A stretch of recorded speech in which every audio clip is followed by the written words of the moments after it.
Welcome in Chemistry World.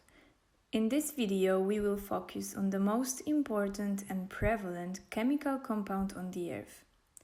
Water is an essential factor for life and a basic factor for the development of agriculture, industry and the economy.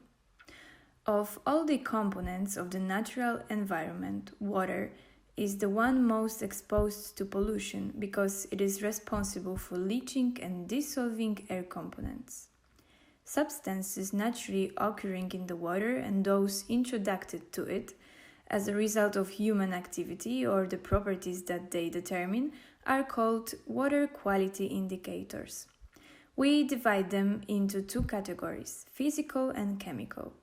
In next part of the video, we will show you some lab activities about water that we were doing in the WOW project in chemistry part. We hope that you will enjoy it. First activity is determination of the sulfate content. First you're gonna do is fill each of two test tubes with 5 ml of the test solution. You can add some water into the beaker to make it easier. As you can see, we are taking one mark pipette with volume of 10 ml and we are taking water from the one beaker into the another one.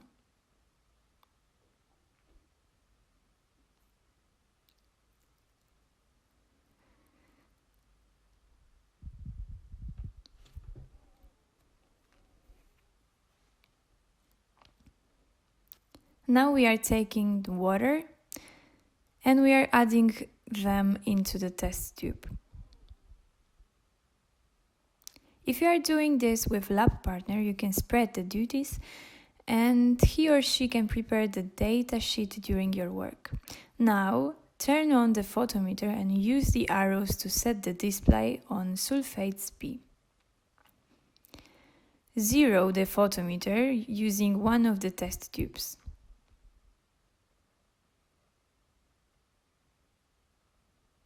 Now, add 10 drops of first reagent to the second probe.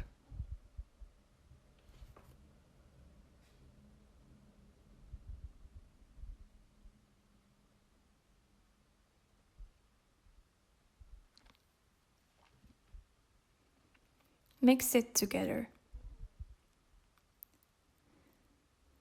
Now add 1 teaspoon of second reagent.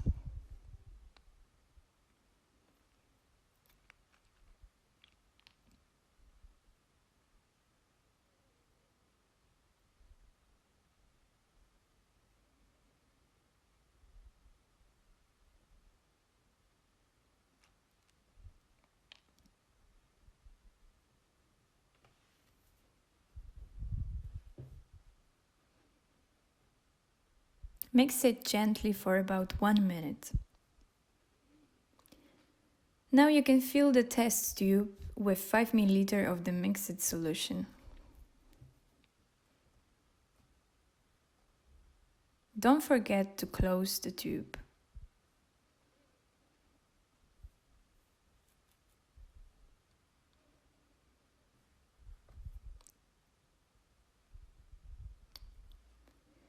Insert the tube into the photometer. Put on the protective cap. Press the milligrams per liter button and the result will appear on the display. All of the results you can put into the datasheet and discuss your results with others.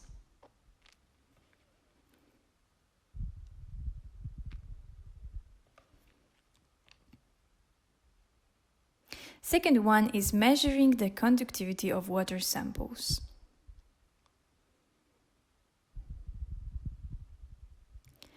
Using volumetric cylinder, measure the 40 ml of test solution. Be careful because we don't want to lose any milliliter of the test water. Add measured water into the beaker.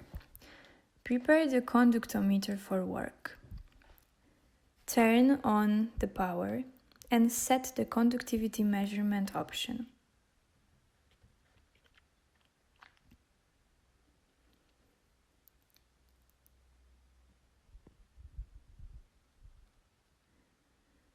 Take off the safe cap from the conductivity cell.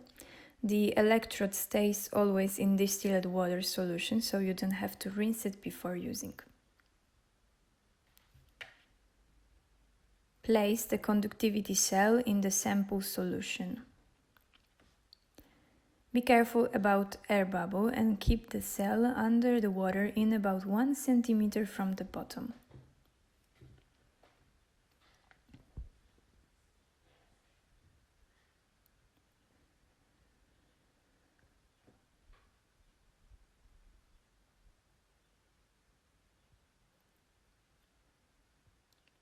Now read the conductivity value along with the unit after the reading has stabilized. Write the results in your datasheet and compare them with water quality standards. In the end, pull out the conductivity cell from the sample solution and then carefully rinse it with distilled water from the wash bottle. Only after washing the conductometric cell you can immerse it the next sample. You can wipe it gently by using paper towel.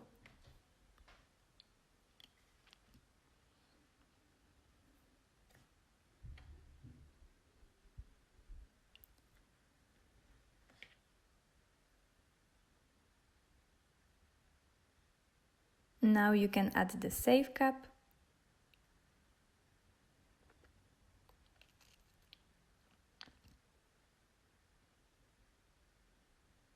Turn off the conductometer, and that's the end. The next one is measuring the turbidity of water samples. The equipment you will need is the special device for this activity, small beaker and the test tube, and obviously the water sample.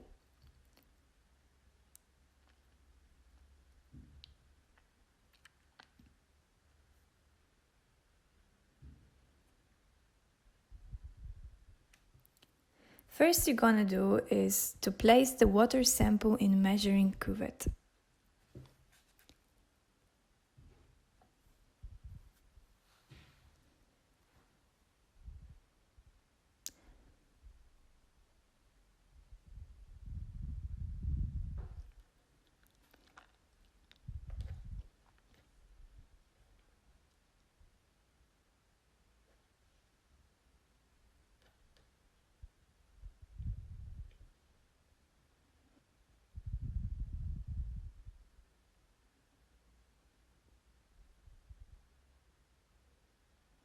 Now you can close the cuvette and place them into the device.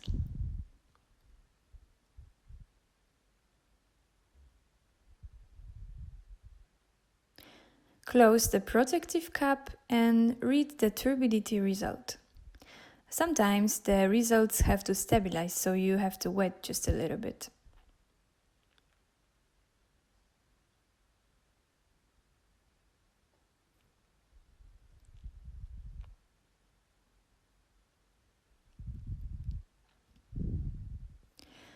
Don't forget to write down in your notebook all the results. You will need this to classify the water.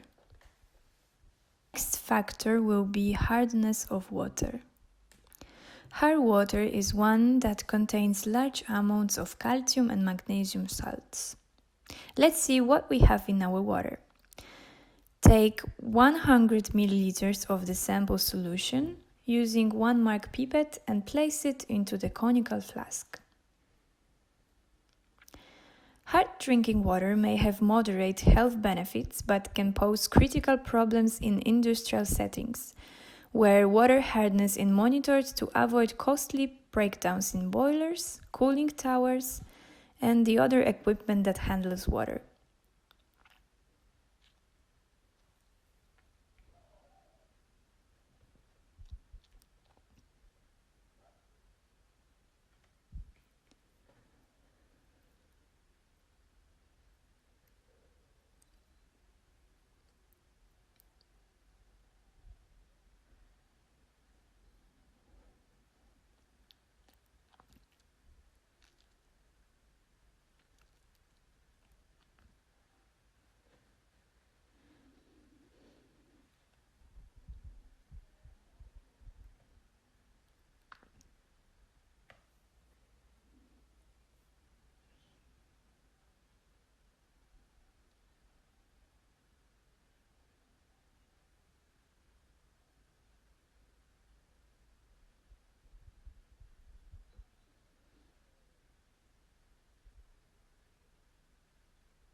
Okay, if you have all of the sample in flask, add 10 milliliters of the ammonium buffer to the sample.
Now, in a special vessel, weight approximately 0.1 gram of Aerochrome black. We will use it as an indicator and move it into the flask.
Oh, that's definitely too much.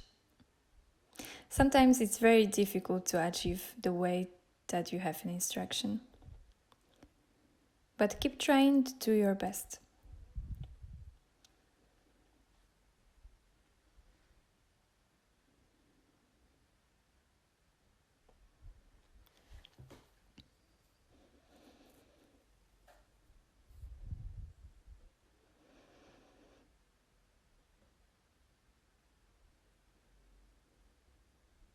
Okay, we got this. Now we can put it into the flask with water and buffer.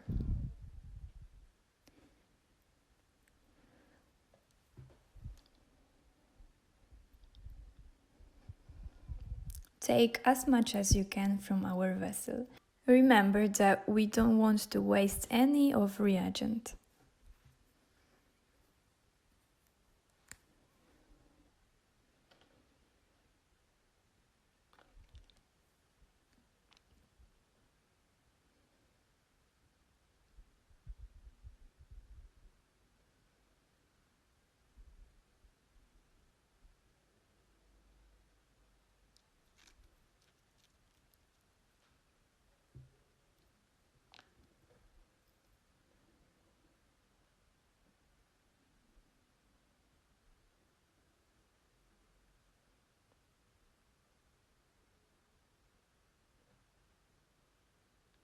Now you can mix it together and you will see nice purple color. That means our solution is ready to next determination. Before beginning the next steps, place 0.0088 molar EDTA solution into the burette. Don't forget to set the solution to 0.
Now add the EDTA solution to the sample until you see color change.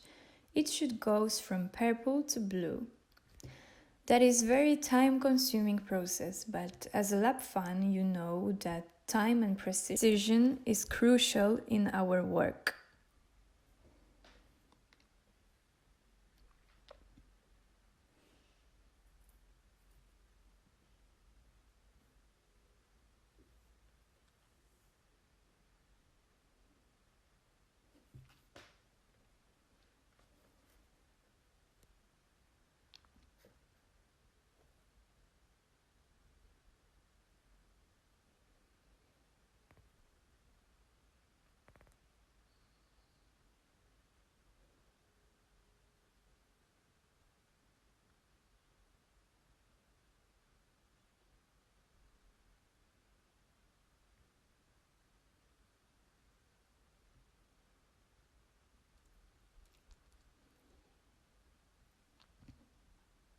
And that's the color that we wanted to achieve.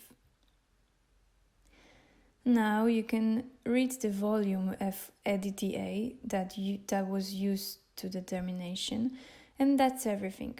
You can calculate the general hardness in milligrams calcium per liter by using formula from datasheet.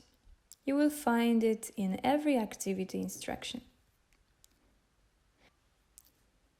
Next activity is determination of chlorides. So first of all, take 100 milliliters of the water sample into the conical flask.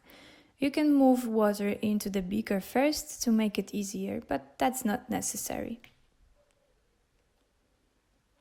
Just to remind you, chlorides are salts of hydrochloric acid occur naturally in nature as a result of leaching salt naturally found in nature and because salts used in water to remove ice from roads. The salt gives the water a salty taste and increases water corrosion.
When you have sample in flask, add 0.5 milliliter of 5% potassium chromate solution.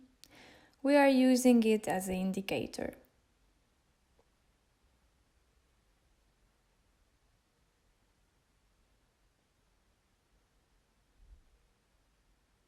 You can mix it gently.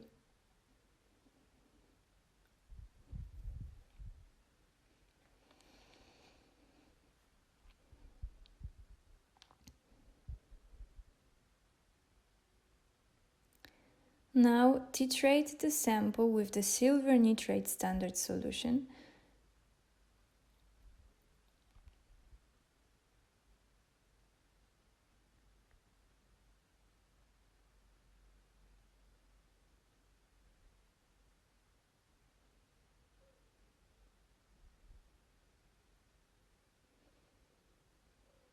Don't forget to set the solution on 0.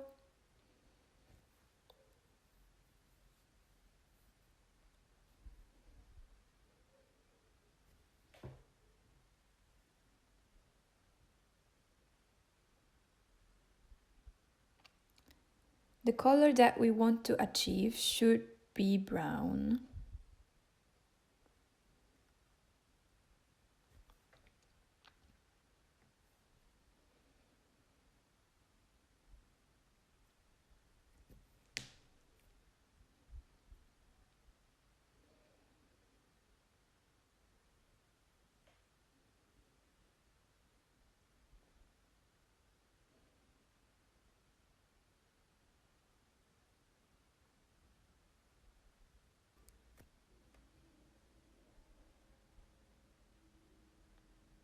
Okay, and that's the final result. Our next lab friend will show you how to measure the temperature of the water. First, you have to place the sample of water with a volume of 40 milliliters in a beaker. Then you can prepare the temperature sensor by rinsing in distilled water. Be careful about not touching the sensor.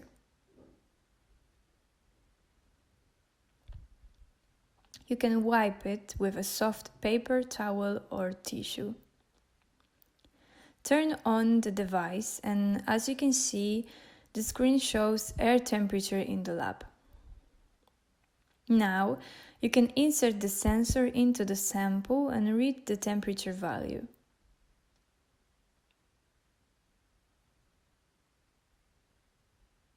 Don't forget to write down your result, because you will need this in summary calculations.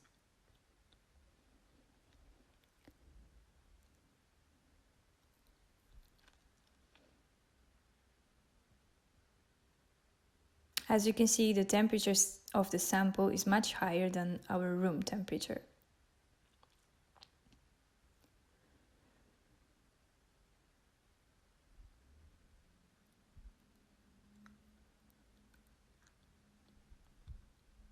Next activity will be determination of oxidizability. The manganese index is an indicator describing the content of organic and non-organic compounds in water which can oxidize under natural conditions. So first you're gonna do is to determine oxidizability of distilled water. Take the conical flask and add there 50 milliliters of water.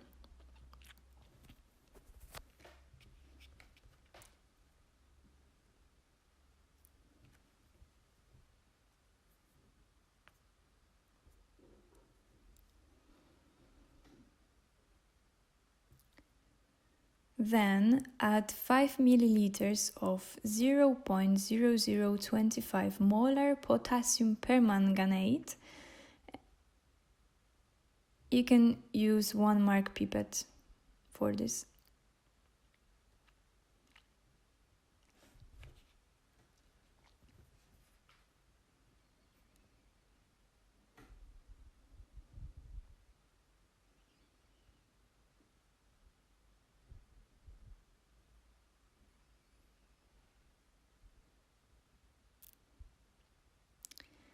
Now you can add 5 milliliters of a 25% solution of sulfuric acid. Don't forget to wear goggles.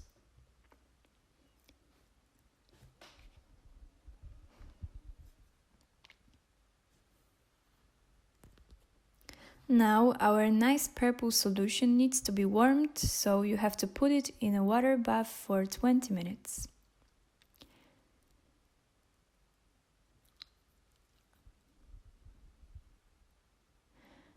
Our mixture is heating up, so we can fill the burette with 0.0025 molar potassium permanganate,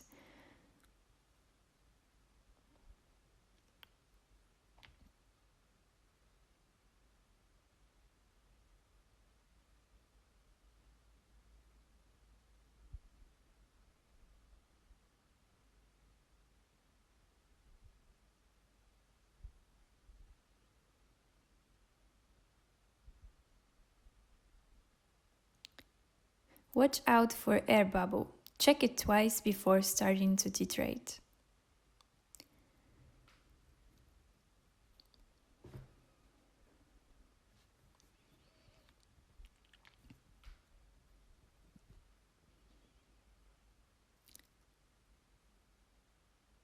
Solution is set into 0, so equipment is ready to work.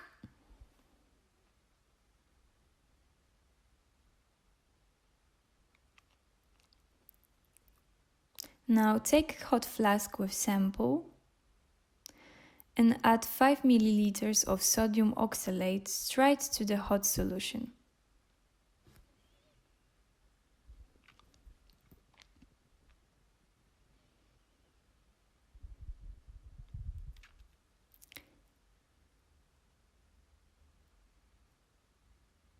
The disappearance of color is the result of a combination of reagents, so don't worry, everything goes right. Now we can start the titrating. Titrate sample until a slightly pink color doesn't disappear in a minute.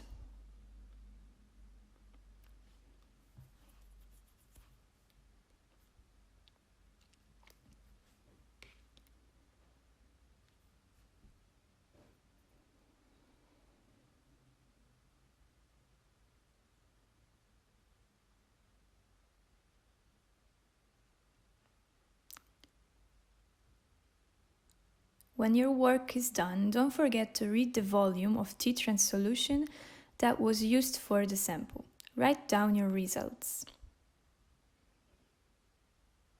Next step of our work is to determine oxidizability of tested water. So steps are actually the same. Measure 50 milliliters of water sample and move it into the flask.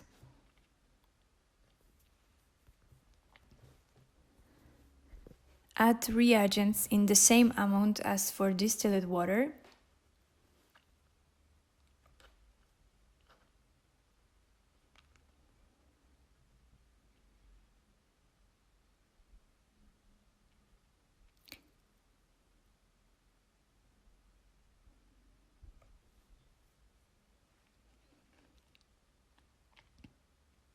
And place the flask in water bath.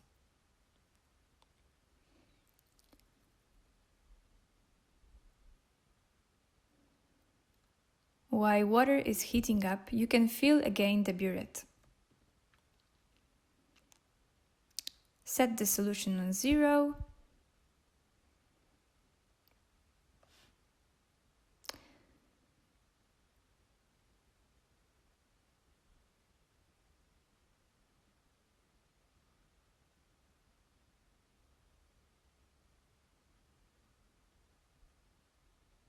And now you can titrate in the same way as it was with distilled water. This exercise will allow us to calculate the content of organic compounds in water. The higher the content of organic compounds in water, the higher oxidizability value.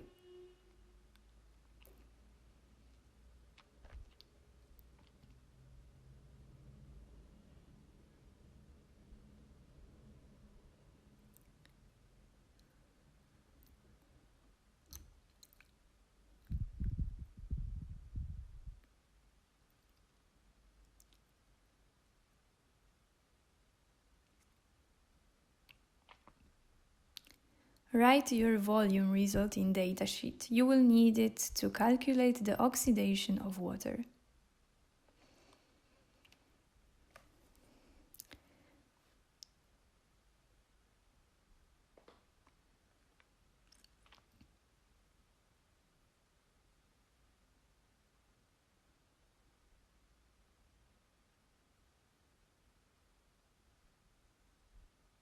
Now we will determine total alkalinity.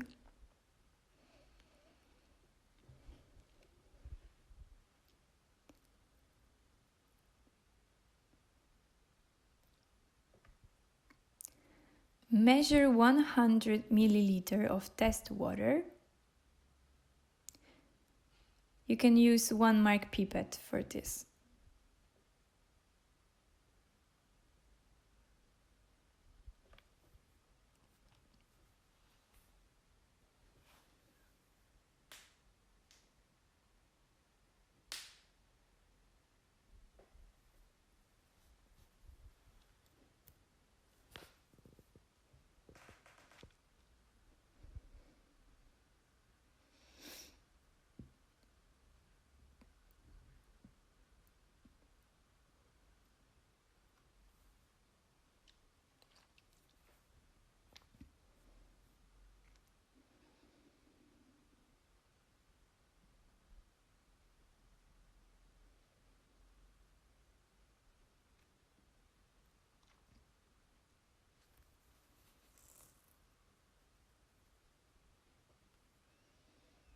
Now add the water into the conical flask.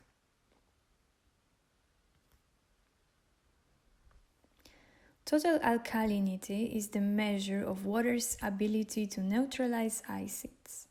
Alkaline compounds that are present in water, like hydroxide and carbonates, eliminate H+ ions from the water, which lowers the acidity of water and results in a higher pH.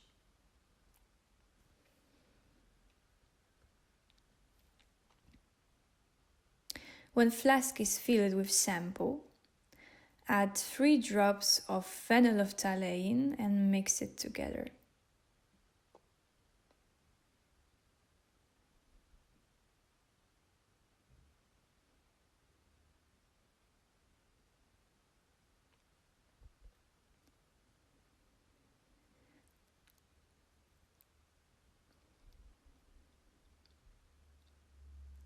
Now you can fill the burette with hydrochloric acid. Pour the solution from the bottle into the beaker to make it easier, because we don't want to waste any milliliter of our reagents.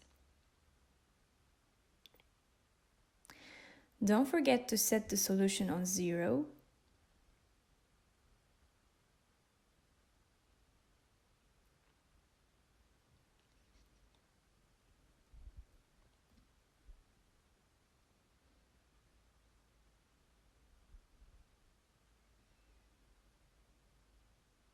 We achieved 0, so equipment is ready to work. Titrate with HCl to change the color of the solution. Add 5 drops of methyl orange and then get back to titrating.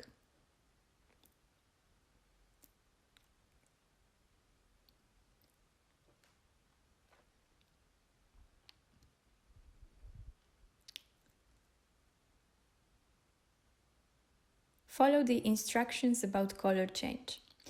Yellow color should disappear and the final result should be orange.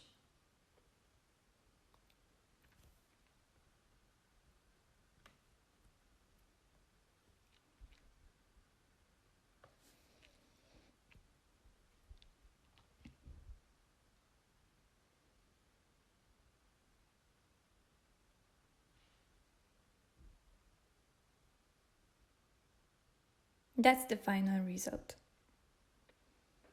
Don't forget to write down the volume of titrant.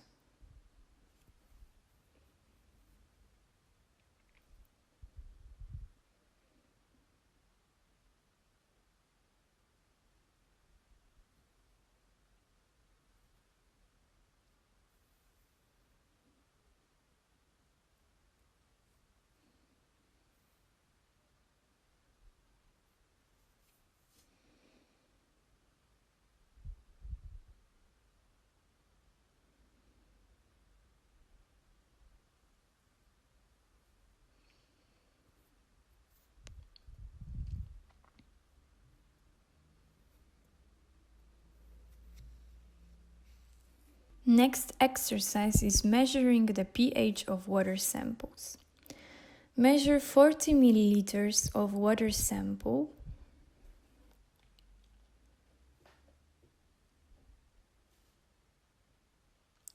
and place it in a beaker.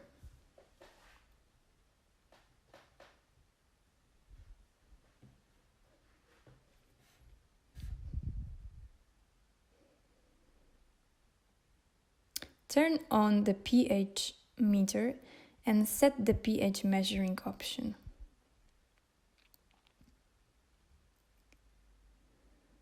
Now prepare the electrode to work. Rinse it gently with distilled water and wipe with soft paper towel or tissue.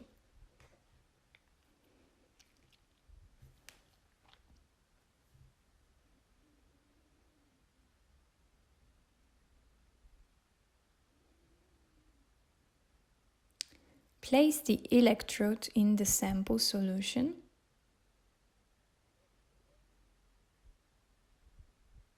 Remember that electrode should be 1 centimeter from the bottom of the beaker.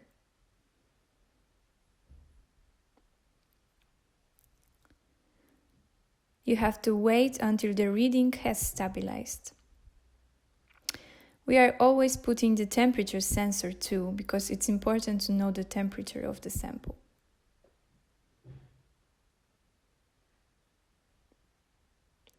Read the result and write down in your notes.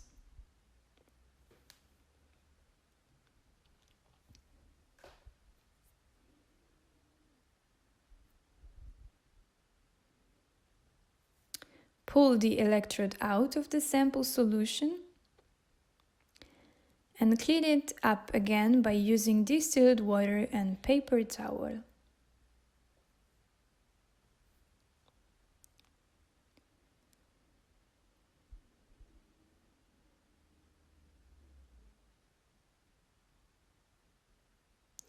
When electrode is clean, your work is done. But we are not saying goodbye because we have one more thing to do.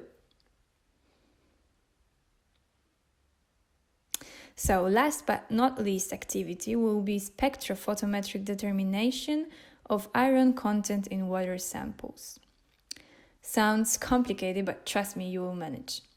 So first you're gonna do is to measure with 1 mark pipette 50 milliliters out of the tested water and place it into the beaker.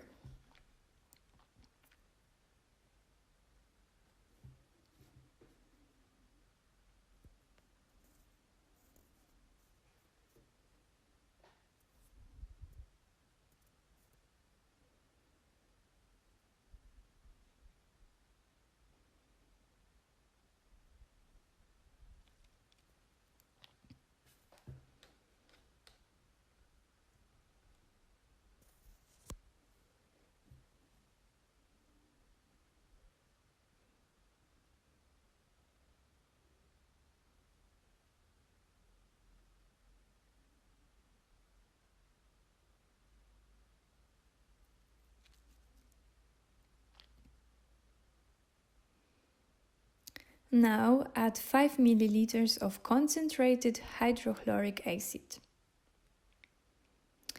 You can use automatic pipette to make it easier.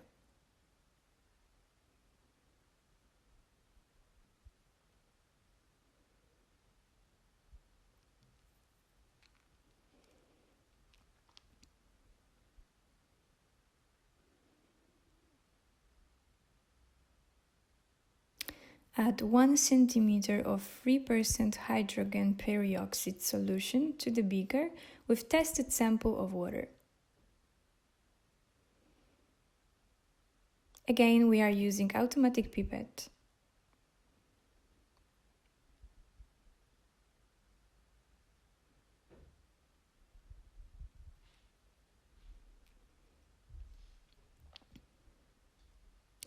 Now add 2.5 milliliter of a 5% solution of ammonium thiocyane to the beaker.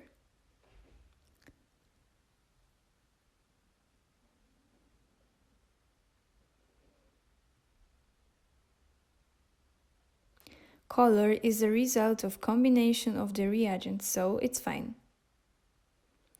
Mix everything together and let it stand for 5 minutes.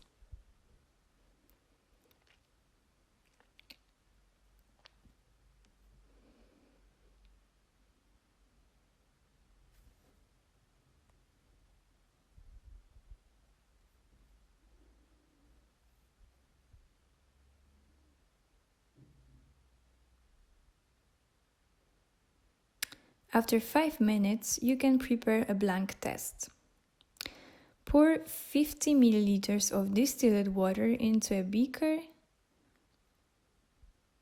and add reagents in the same amount as it goes with sample and mix everything together. Blank test is used in order to cancel out or zero the absorbance of all the other components in the sample except the component whose absorbance is to be measured.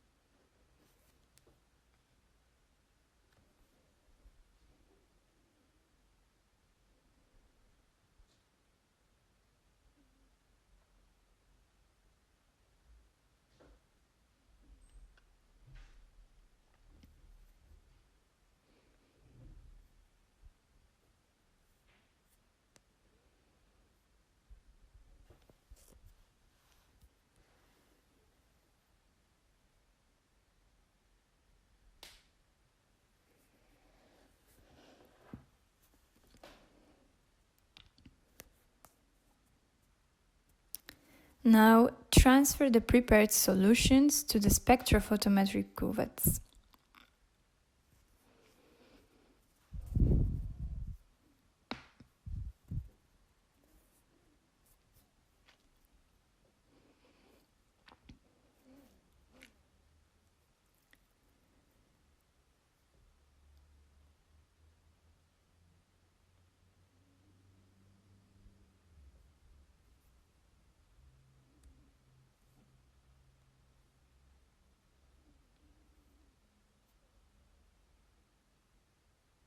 Now choose the correct wavelength given in instruction and place both solutions into the spectrophotometer.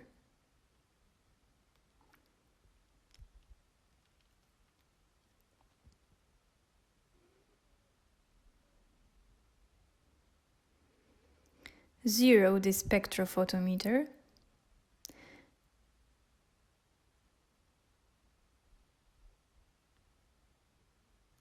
and read the absorbance.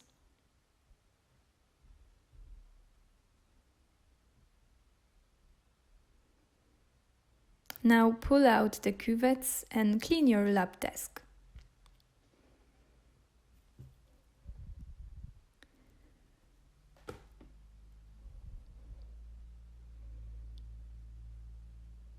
And that's it. Students from Poland showed us some activities that allow to classify the water. Now you can try determine water in your country by following our instructions and check if your water quality is good or bad. Thanks for attention.